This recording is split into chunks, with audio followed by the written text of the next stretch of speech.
On the 2nd and 3rd of June 2009, the Embassy of Nigeria in Ireland organized a trade summit to further strengthen the already strong relationship between Ireland and Nigeria. The event attracted participants from different parts of the globe. Dr. Bamaga Tukus, the chairperson of the African Business Forum, was the guest speaker at the occasion. The Nigerian national anthem was sung to kickstart the summit.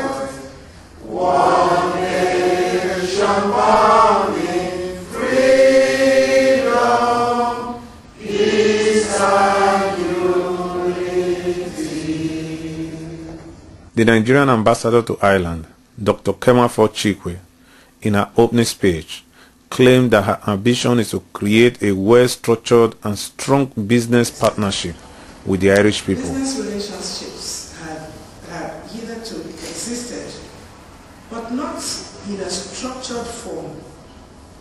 Realizing that Ireland especially would indeed make a compatible economic partner of Nigeria, I initiated the program IGEPS. Previously, Irish companies have established in Nigeria at different times. One of the earliest must have been Guinness, and then later Public Works PW, and more recently Gambia, and about 3 others.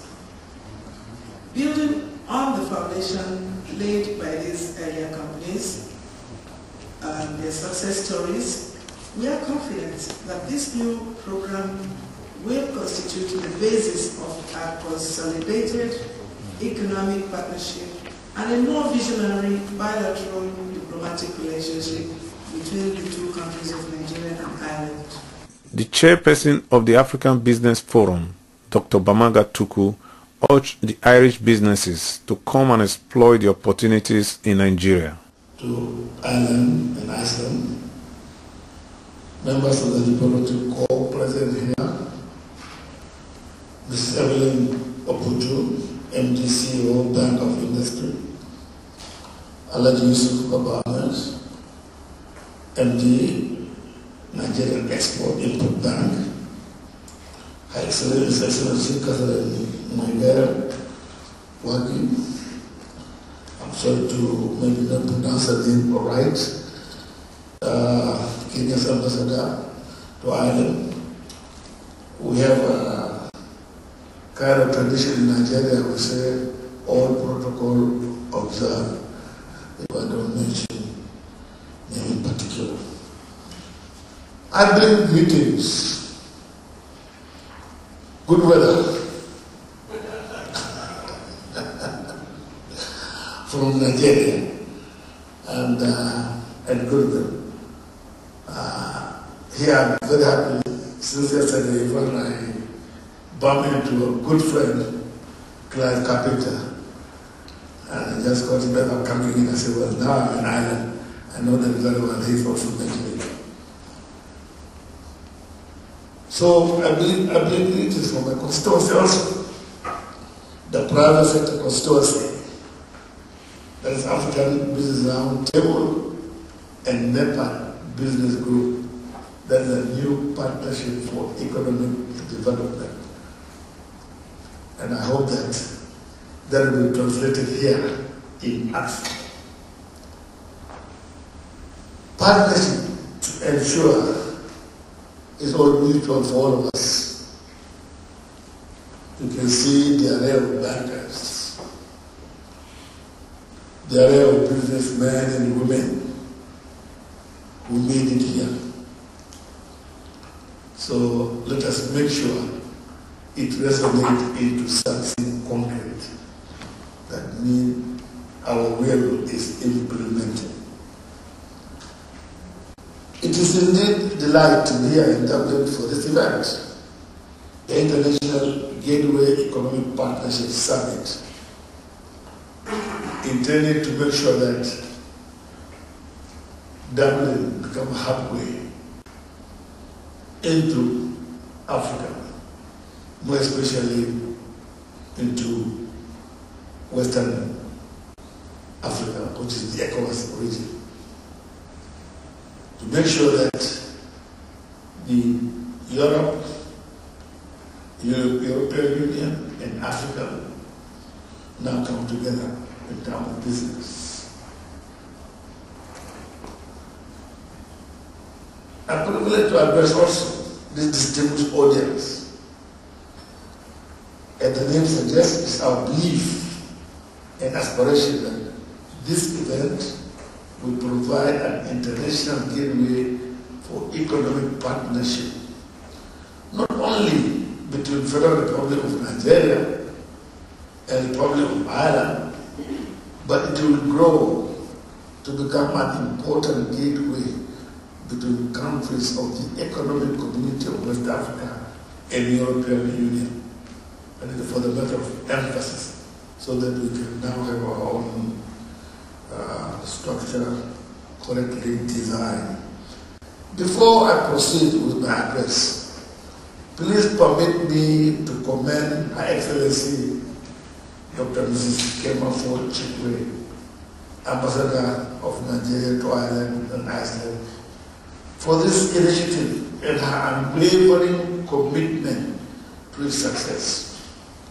We are indeed glad by this thrust of economic diplomacy, which we hope other African diplomats will emulate.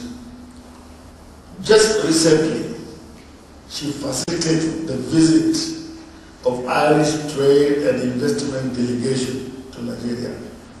And now, less than 2 months after that visit, she has worked tirelessly to ensure a Nigerian trade investment mission comprised of top government functionaries, bankers, entrepreneurs visit Ireland. This is no mean feat, and we of the private sector and business are appreciative. And this has enhanced both contact and access, which are prerequisite to building enduring business relationship. She deserves our commendation.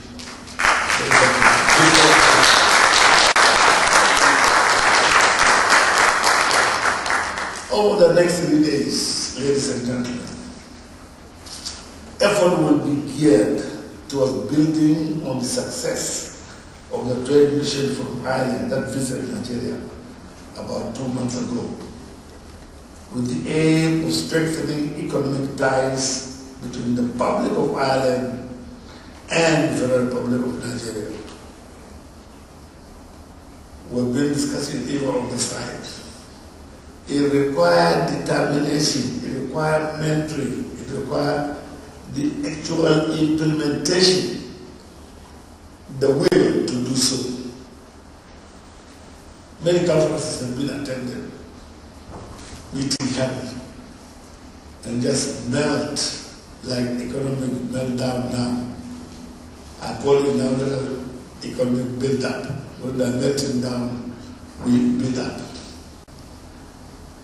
The issue of access to finance is very important and critical to the enterprise development and economic growth, especially in this period of global financial crisis.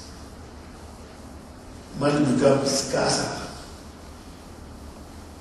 So people don't want to part with it. And without resource, you hardly can add value to anything. So we should really dedicate ourselves to ensure we now build up to sort of the meltdown. It is therefore appropriate today, being the first day of the summit.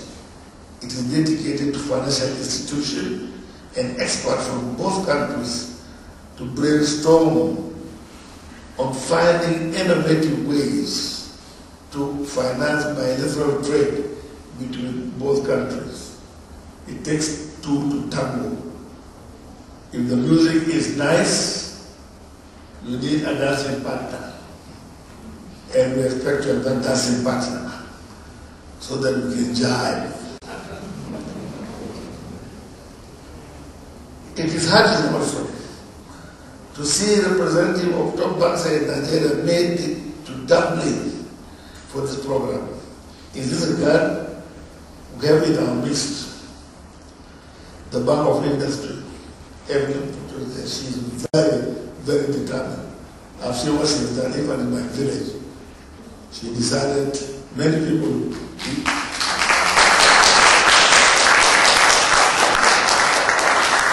We used to call where I came from, in Yola, outer Mongolia. People know it, but they don't go. But she did it. So I'm grateful of it.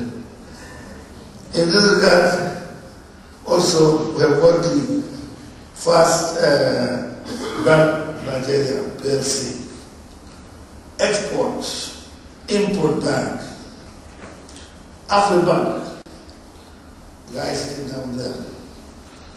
That is money. But think and then make sure you give it up. When I'm coming with him, we share the same plane. He was tucked in the corner. I tried to draw him in. He said quiet. But now I have Clive Carpenter who can help me open the door. So Africa must train itself out of poverty. Enjoying the league of industrialized, economically developed nations is very important. It has to be done.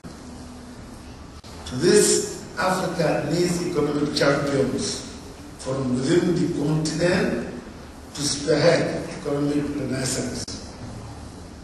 Countries with economic muscles, like Ireland, to serve as catalysts of change that will spark growth and enhance regional integration. Nigeria is undoubtedly one of such countries to play this vital role for Africa's economic renaissance. Nigeria alone, with its population and natural resources, together with Ireland, with its technology, and sitting right in the mouth of the European Union, you've got to do it. We have to do it. Nevertheless, African countries need the cooperation, support, and even assistance from more developed friends and partners, like the Republic of Ireland, to build the capacity for trade and address supply side constraints. We need to do that deliberately. It's not like a developed economy. If you go to the United States or you go to Japan or China, you don't need to tell the private sector what to do to link up. But in Africa, you have to. There are certain gaps we need to fulfill in Africa. That supply line constraint.